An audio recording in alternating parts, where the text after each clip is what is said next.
Noisy Pixel.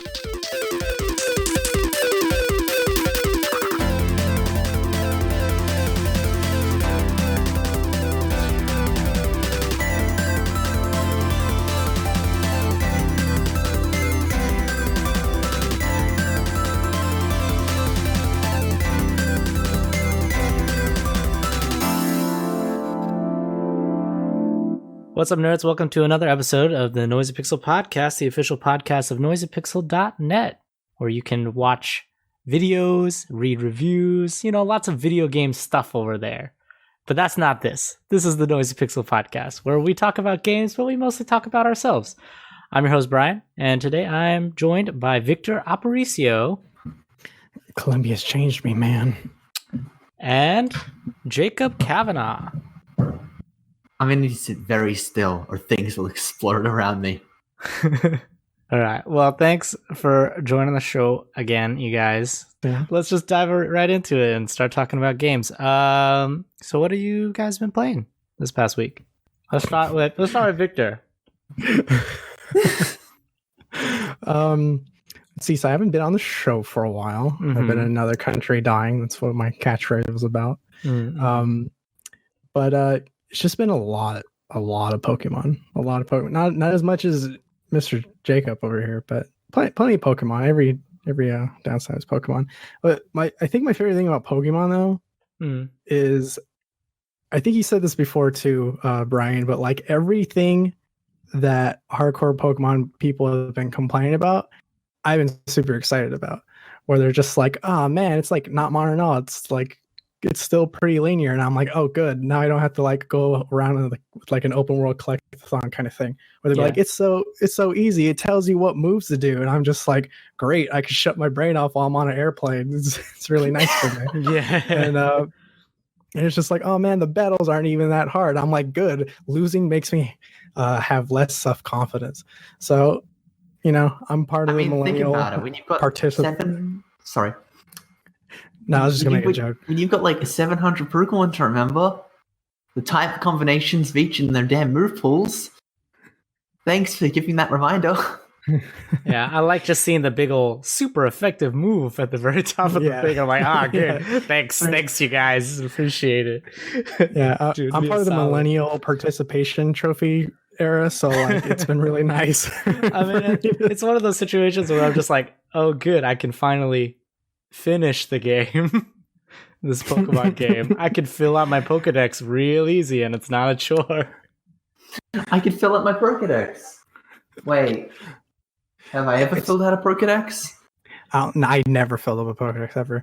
The funny thing is, like, so I bought the game for me and my girlfriend, and it's so funny how like for every Pokemon that she finds very difficult to like battle, where like all of her Pokemon die, she's wasting all of her Pokeballs and all the things. I was like, you gotta throw the right one, you gotta weaken them, or you gotta make them sleep paralyzed. And she's just like, and she does all of it, and they won't stop breaking out of the ball. And like, and I'll just do it in like 1 or 2 shots, and she's just like, I hate you. How do you know about these games? I'm just like, to be serious, yeah. The complaints, I understand them, but like they don't deter me from having fun with the game. Like, oh no, we made the game easier for you to remember things. Yeah, it's for a different audience, right? Like for people who want to be more like hardcore Pokemon people, there's other Pokemon games for you. There's so many. You've got so many Pokemon games for you guys, Let us have this one. Let us have this Pokemon. Anything else you've been playing? Just Pokemon? I've been playing a lot of the Forest with my friends. Nice. Yeah, so it's one of those games where it's fun. It's more fun with people because I remember when I first played it forever ago on like PC. It's just me, one guy, and he quit like super fast, being like, it's another weird realistic Minecraft dumb, and he left. And like I was over here like being way too scared to even play because those screeches those weird dudes do on the island is super scary. But if you have you and your friends and y'all like get all beefed up and have a bunch of upgraded axes and stuff like that, it's really fun, and it's surprisingly immersive. I like how it's still super creepy to go down in the caves and go spelunking, and it's still like kind of like you hear a bunch of growling down there, and you're like, oh god, and it's a blast. So I recommend the Forest if you got a bunch of friends. What systems 4 is that preferably. It's on all of them. It's on all of them? PC, It's on PS4, everything? Xbox. Yeah, not the Switch because no one cares about that thing. Cool. What have you been playing, Brain? So, I've been playing a couple things. I started playing The Witcher 3 because I started watching the Netflix show. I'm like, I really should play the game. I've owned it since it came out, and I've like never touched it.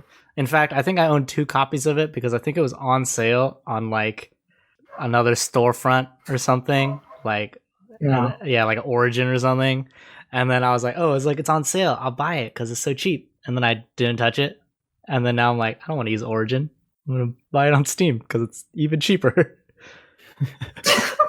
And then you didn't play it on either of them. Yeah, and then now I'm actually playing it, and the game is really good. You know, that's kind of the fun bit of being like a slowpoke video game player, is that you can like get rid of all the hype, and all the hype is gone on like the news cycle and things like that, and then you can just see the game for what the game is, and just enjoy it or dislike it or whatever without worrying about like what other people's opinions on it are. But everyone's opinions on it are correct. The game is amazing.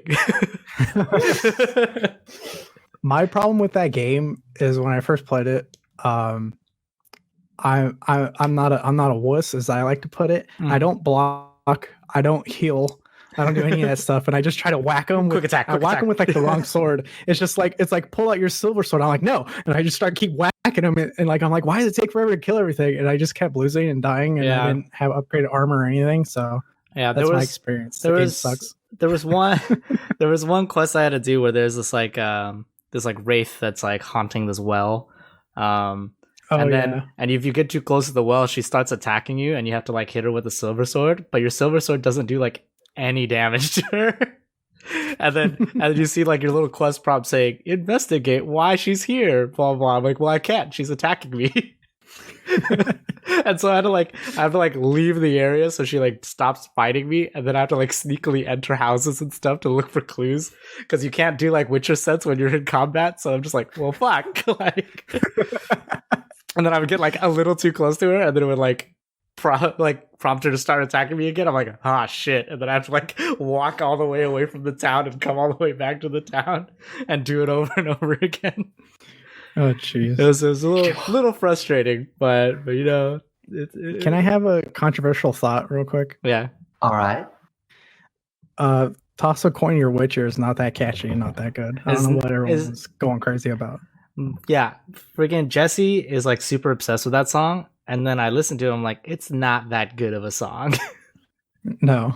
Now, I don't know what this song is, so what was it called again? It's Toss a Coin to Your Witcher. It's from the Witcher TV show, and it's like the bard sings a song to try to like basically do PR work for Geralt of Rivia. He's a PR manager. Yeah, he's the PR guy. He's like, oh, you suffer from an image problem. Let me help you out. Let me join your party and join your adventures, and maybe I'll start talking about how you're so awesome and stuff like that. And that's basically his whole function is just being his PR manager, and it goes on adventures with him. But yeah, there's like a little jingle where it's like he sings "Toss a Coin to Your Witcher" for like a minute or something at the end of one of the episodes. I think it's like the 3rd episode or something. All right. And apparently everyone's like, it's the catchiest thing ever. I'm like, it's not that catchy. But anyways, Witcher rant over. Other things that I've been playing. I've been playing DJMAX RESPECT V. Super good. I'm writing a review for it. Mm-hmm. I want to put a little bit more playtime on it. But wow, it's really clever. A lot of the stuff that they're doing for a rhythm game that makes it like fun to keep playing and replay as you like unlock stuff. And then they do this thing that's kind of like the like Guitar Hero Live thing, where there's just live channels playing songs, and you just join in and start joining in and playing the song tracks with other people. And you could you could like type comments in it, and it'll put your like stuff on an autoplay, so you can just like listen to the music if you want to listen to the music. And you could type stuff in the comments, and the comments like show little chat bubbles on like the right hand side of the screen that stay with the track, so you could see what other people's comments are for the song and stuff like that. It's pretty cool. Oh god, I need this. Yeah, and then they just like all the quality of life stuff that you just like want in a rhythm game, where you can easily like toggle on and off like the distracting backgrounds, or you can change like the speed of the notes and how fast they come, like by just like pressing 1 or 2 on the keyboard. Turning off distracting backgrounds. What a scrub. But the best, it's funny because they have an option to turn off the distracting backgrounds, but the backgrounds are also unlockables. So like if you do, I think it's I don't know if it's if you do really well in some of the tracks, or if like you just do something, but you'll unlock like the music videos for the tracks and stuff like that, which is kind of cool. But oh yeah, my favorite idle game does that. Yeah, and then you can unlock like different layouts for your like notes and like your layout for the HUD and stuff. So okay, yeah, it's pretty cool. So far, I've been enjoying it. I haven't put in too much time in it. I kind of just like did a cursory play. The game's kind of hard because I'm really shitty at rhythm games now. But they have like a different versions of songs. So they have like a 4-note version of the song where it's just 4 keys. They have a 5-note version and then a 6-note version. I think an 8-note version, which is basically like a keyboard version of a bunch of notes, like you're playing piano and stuff like that. So it's definitely like everything from really easy mode to like holy shit, like you got to be really good and into rhythm Black games. MIDI stuff. Yeah, like the Asian kid at the arcades that just kind of like going super hi-fi on the buttons, talking about. But yeah, so that's another game I've been playing. Very good. Other than that, I haven't been playing too much else off the top of my head that I can think of. So Jacob, what are you playing? I've been playing the Utawarerumono games, Mask of Deception and Mask of Truth. They're hybrid visual novel strategy RPGs where the visual novel is the meat and bones of the story, and then whenever a battle shows up in the story, you do the thing in the game. So it's like Tile, Disgaea, Fire Emblem sort of stuff. Okay. It's very simplified. You don't put too much strategy into like changing jobs or learning particular skills or whatnot. Mm-hmm. Other than that, though, because we've got reviews coming out for those games, so we won't go too into it. Mm-hmm. The reviews will probably be out by the time of this recording, so just a friendly reminder to go check that out as you're listening to this. Pause it. Just pause the podcast and then go to the website, read that real quick, and then come back. See, we'll wait. Yeah, we'll wait. Okay, I'm done waiting. No, I'm done waiting. No, you're done. Guys, oh wow! The You barely gave him like any time at all. They can pause the video. They control time. It's the future. They're listening to the podcast on their phone, and all you gotta do is hit the home button and hit the Chrome. That's true. That's true. This is the benefit of being on a bunch of platforms like Spotify, Google Play, iTunes, and YouTube. You could do everything at one time. Listen to this podcast 4 times if you want. Please, if anything, don't waste your time like that. If anything, that coverage is a second screen experience. Very. All right. Well, thank you for sharing what you guys have been playing. Let's move on. So speaking of the website, we've had some articles that we posted. One for Neo 2 announcing some post-launch DLC for that game, as well as another article or 2 articles about Dead or Alive 6 and Dead or Alive's thing where they post a lot of skimpy DLC outfits after the game launches. So that poses the question. I wanted to get your guys' opinion on DLC, and just what are your thoughts on whether it should exist? Do you like it? Do you not like it? And I want this to span like the scope of DLC that has to do with additional game content, like more maps and like actual stuff you can play, and then cosmetic content like bikini outfits and things like that. Let's give the floor to Victor. Victor, you want the floor? You can have the floor. Enjoy the floor. Thank you. Hard. Did you wax this floor? It's great. Yeah, it's super nice. So stupid. So I don't think it's a matter of like it should exist, because like it's here and it's probably the best thing that's ever happened to games recently. Like I could be my typical grandpa shaking his cane the way I always do, where I'm just like, oh, I remember back in the day when games were launched when they were finished and they were complete and they weren't buggy and it was great. Except they were buggy and it wasn't great all the time. They weren't that buggy though. They weren't as buggy. But yeah, like I guess quote unquote struggling with DLC. Like there are times where like people don't do it right. Like we had our big microtransaction, trend and like argument that we had for like the past like 5 years, probably even way more than that. Mm-hmm. And then now, and I still remember the Street Fighter, like the DLC was actually printed in the disc, but like you had to pay for it. I remember that one. That one always made me laugh. Yeah, that was a nightmare. That was a bad time. So now it didn't even get released. And then yeah, and then there's the immediate post launch, like the day one DLC, where it's just like you might as well have gave it to us. It was already done. But now like I guess it's calming down. Not really. I don't really know, but now it's just a matter of like what DLC is worth it, and like if even like the base game's worth it, because there are plenty of games where it's just like you didn't really have fun with it when you bought it, but now they need to make a return for like how many people didn't buy the game, so they put a bunch of DLC in it. Yeah. There's that argument. There's also arguments of like Destiny 2, maybe just the first example that came in my head, where it's just like you charge so much for an expansion or DLC, but like your original game was quote unquote incomplete, or the new pass wasn't even like that worth it for the price. So there's still a lot of growing pains, but I don't know. I feel like I'm pretty confident. I think it's weighing out. I think it's leveling out. I mean to say, and people are getting a little more smart about it. I think it's just by company policy. I think plenty of developers they themselves get it. I think it's the publishers and their policies that still need to be ironed out. So, what are your thoughts? Yeah, that seems to be a strong case for it anyway, because like. I think the only games that really have a lot of games that have like these super scummy sorts of DLC practices are often ones that also have to like maintain servers and stuff. So like just because like it's nice and all that you've got your fancy new COD game that has a fancy new code of not allowing you to do local co-op in games that are allegedly local gamers that are allegedly local co-op.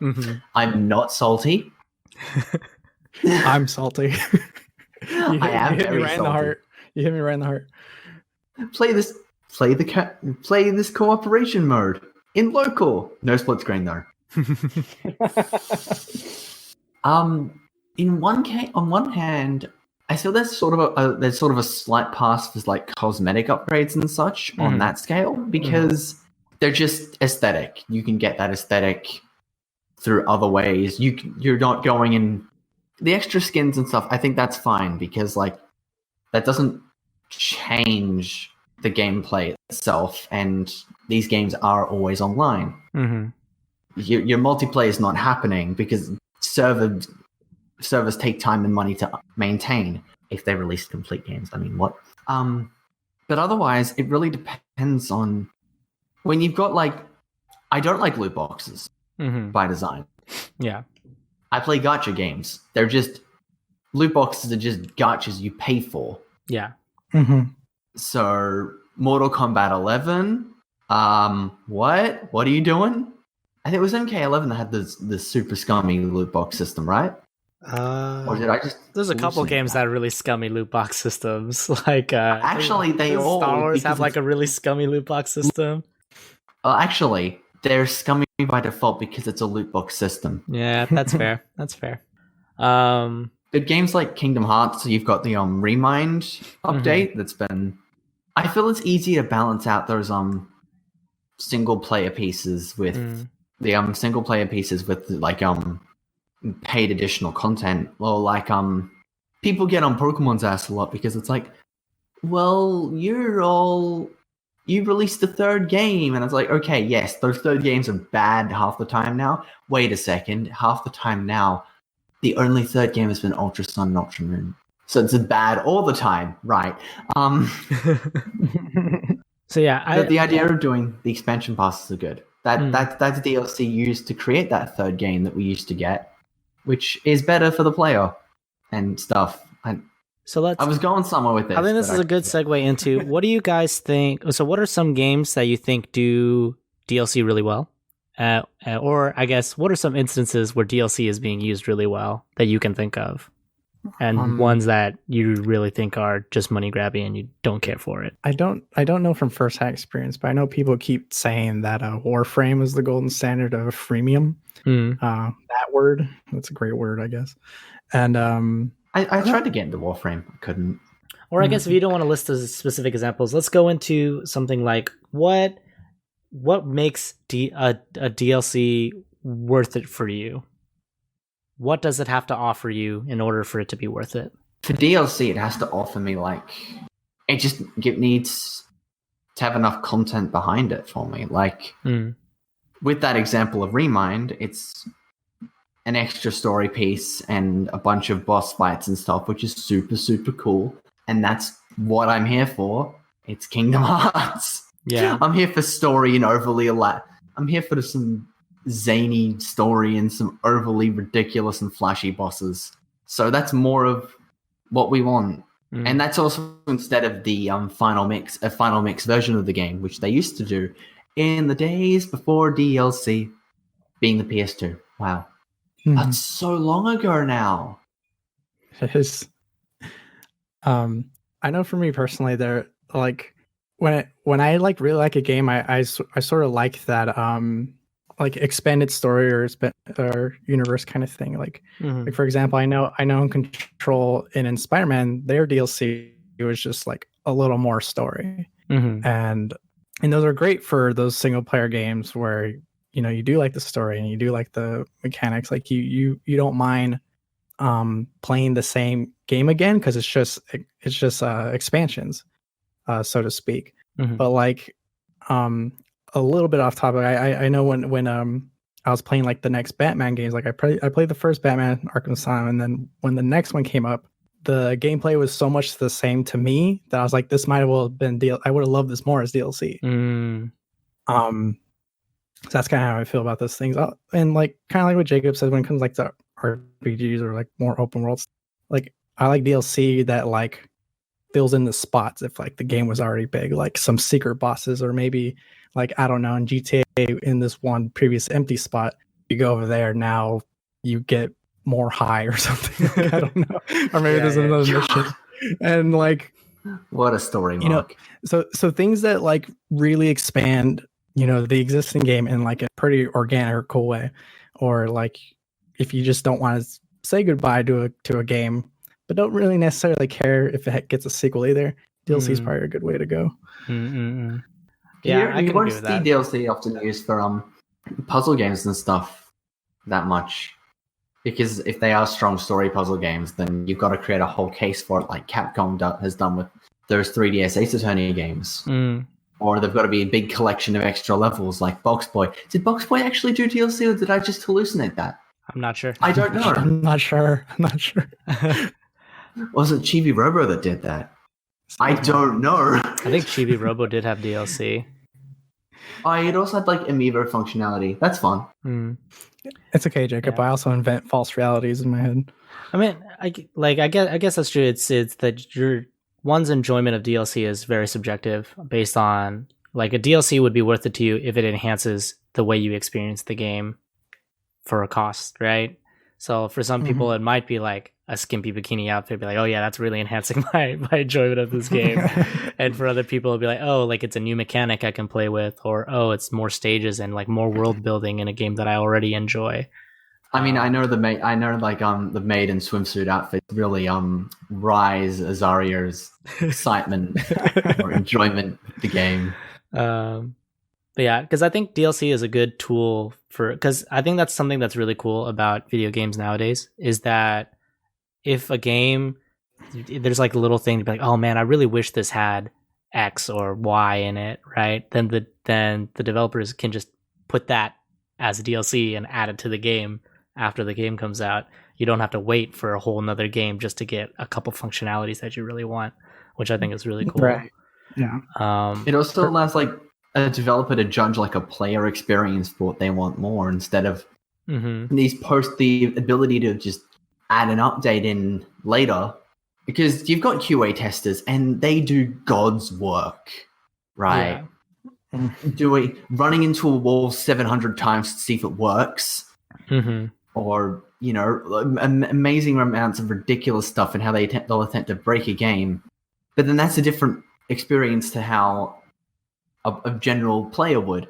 So they're not going to find everything. And it means so much for... I think it would mean a lot. It means a lot for developers so to be able to add things on later to improve the experience for everyone. And if they can make it... If they're a smaller developer and they can make a little extra money out of it, more power to them. Yeah.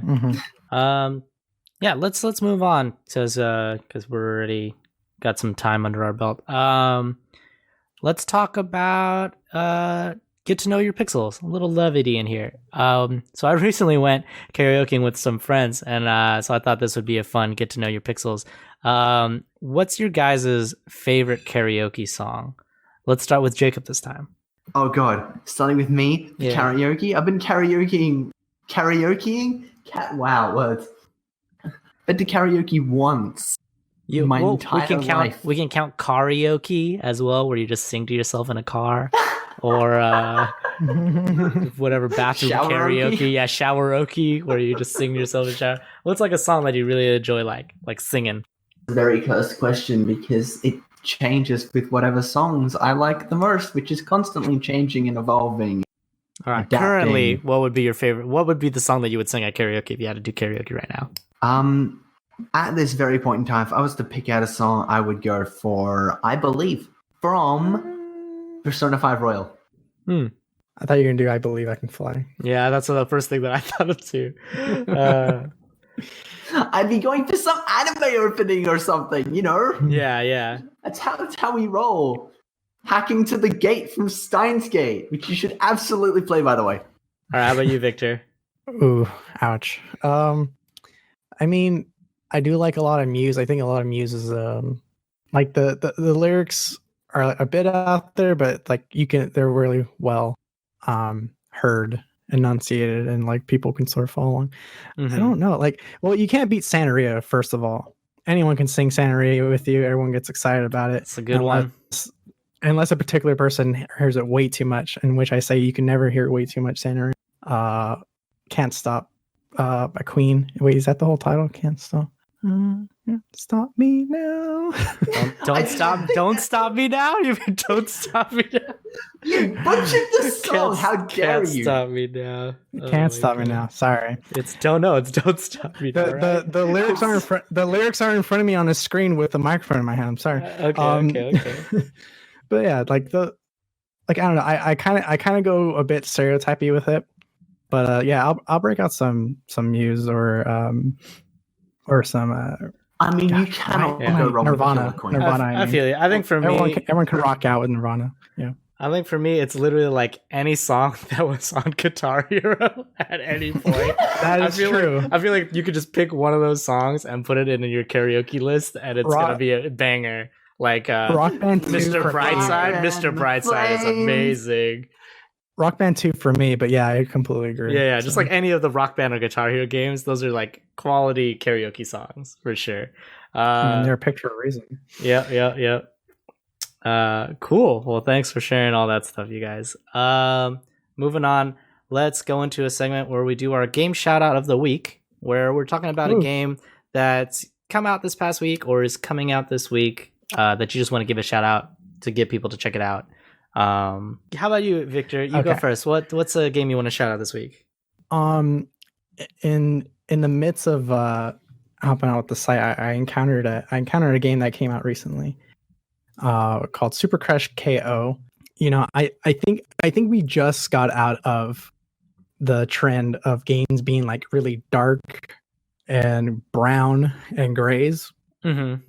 Which is great because more and more games like Outer Wilds or something. Outer Worlds. Whichever one. Too many outer games. Are starting to be more colorful and more cool and like bombastic and stuff. And that's what this is. This is a side-scrolling beat 'em up, shoot 'em up a bit. You also have a gun. Super colorful beat 'em up, and like you're a chick whose cat was stolen by this woman. Wow. And you have to go get your cat back, but also at the same time that woman is trying to destroy humanity with an AI apocalypse, so there's a bunch of robots everywhere. You had me at stole my cat. Exactly. He has an adorable cat as well. And so you literally just go around beating up a bunch of robots. Uh-huh. You have these power-ups, and guess how you get the power-ups? You get power-ups by eating junk food like pizza, soda, and popcorn. Once you collect those, you get your power-up, and you can do like big-ass beams or or you can dash through enemies and kill them by going through them with your. And unfortunately, I haven't had time to play it yet. I did buy it, but it's just sitting on my Switch ready to be played. So I'm getting ready to give that one a go. So that's my lookout for the week. Dope. I have one lookout for the week. I want to shout out a game that's out on early access right now on Steam for like $10. It's called Death Trap Dungeon: The Interactive Video Adventure. It's based on, I believe it's like a book that was released in like the 80s. That's kind of like a survival choose your own adventure sort of like situation. But the game is basically it's an FMV game.